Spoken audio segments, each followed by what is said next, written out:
किसान आंदोलन का कुछ कुछ असर और दबाव सरकार पर दिख रहा है। किसान अड़े हुए हैं, सरकार भी अड़ी हुई है। किसानों की मांग आपको पता है कि जब तक कानून वापसी नहीं, घर वापसी नहीं। सरकार यही है कि जब सारे मसलों पे बात कर लेंगे लेकिन कानून वापसी छोड़कर। लेकिन फिर भी किसानों के गुस्से को कम करने के लिए, इस आंदोलन की धार को कुंद करने के लिए सरकार कुछ न कुछ कर रही है। तो इसी क्रम में कल केंद्रीय कैबिनेट ने कुछ फैसला लिया है और वो फैसला ये है टिकैत साहब कि जो आप लोग बार बार ये कहते हैं कि नए कानून से मंडियां खत्म हो जाएंगी, उन मंडियों को मजबूत करने के प्रावधान है इसमें ये व्यवस्था आ गई कि 1 लाख करोड़ जो कृषि फंड इंफ्रास्ट्रक्चर को मजबूत करने के लिए बजट का प्रावधान था, उसका इस्तेमाल मंडियों में भी होगा। तो आप तो क्या कहेंगे, आपको जो मन में आशंका थी कि मंडियाँ खत्म हो जाएंगी, अब तो दूर हो जानी चाहिए?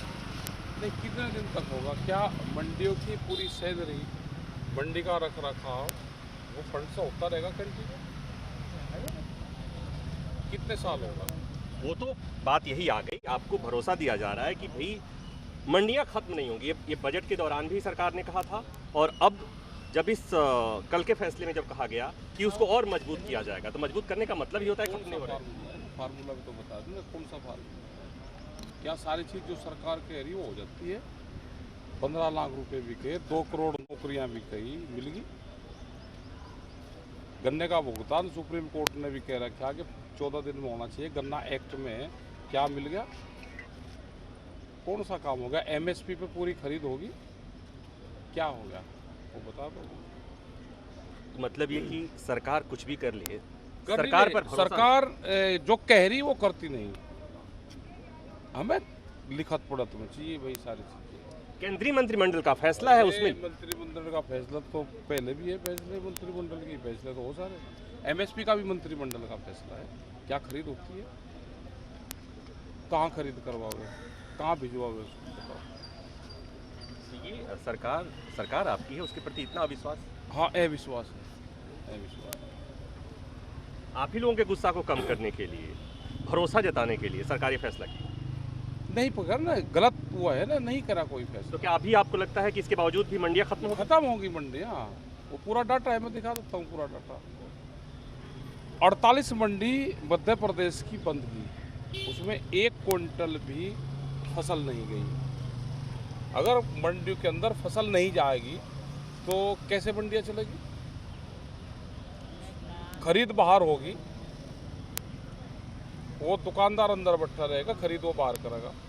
सब वो एक किस्म से दुकानें हो जाएंगी, उनकी प्राइवेट दुकानें हो जाएंगी मंडी। बिहार में मंडी बंद होगी पूर्ण रूप से, तो वहाँ का किसान तो बहुत धनवान होना चाहिए था। 800 रुपये क्विंटल धान की खरीद होती है, वो पंजाब और हरियाणा में बिकता है। और जितना एमएसपी पे खरीद हुई उसका 60% व्यापारियों ने खरीद के सरकार को दिया है। उनकी जांच हो जाए ना एक बार। जो सस्ते रेट में आज भी गल्ला खरीद रहे हैं वो कहाँ बेच रहे हैं, उसकी मार्केटिंग कहाँ है? भाई कौन सी एजेंसी जांच करेगी? कोई देश दुनिया में एजेंसी है कि उसकी जांच कर दे? तो ये बातें जो आप कह रहे हैं, हाँ जी, क्या ये ऐसा संभव नहीं कि एक बार फिर अब सरकार के साथ आप लोग बैठें और इस पर बात करें? हाँ बिल्कुल, हम तो बैठने को तैयार है। तो सरकार भी बैठने को तैयार नहीं बैठने को तैयार। सरकार कह रही कि पहले जो 3 कानून हैं इसमें पहले बातचीत करेंगे, इसमें संशोधन में बात करो, आगे की बात जो भी होगी उसके बाद होगी। वो ना एमएसपी पे बात करने को तैयार, ना और किसी मसले पे बात करने को तैयार।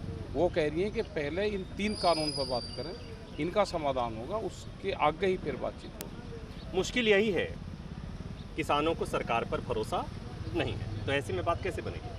मुझे भी नहीं पता नहीं आपको कितना पता है। कैमरामैन सुनील के साथ प्रभाकर मिश्रा, न्यूज़ 24 गाजीपुर।